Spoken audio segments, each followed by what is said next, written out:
किसी भी कंपनी को बनाने का तरीका क्या होता है? पहले कोई एक इंसान अपनी टीम को बिठाता है, उसके साथ एक कंपनी बनाता है। कंपनी बनाने के बाद जब उसके पास जो उसकी अपनी कैपिटल होती है, जब वो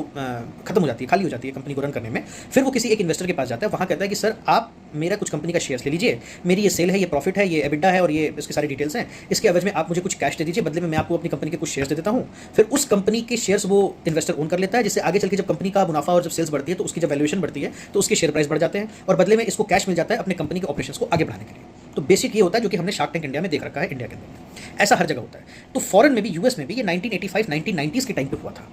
उस समय में इंटरनेट और आईटी सेक्टर से जितनी नई नई कंपनीज निकल रही थी उसमें लोग पैसा लगा रहे थे, जो बड़े बड़े लोग जिनके पास वेल्थ है, जो कि मल्टी बिलियन डॉलर कंपनीज उसमें पैसा लगा रही थी, हाई नेटवर्थ इंडिविजुअल्स उसमें पैसा लगा रहे थे। तो उस समय एक ये फेज था 1985 से 1990 के बीच का। उस समय आईटी सेक्टर और इंटरनेट एक नया सेक्टर उभर के निकला था, जैसे आज आर्टिफिशियल इंटेलिजेंस एक नया सेक्टर बन के उभर रहा है।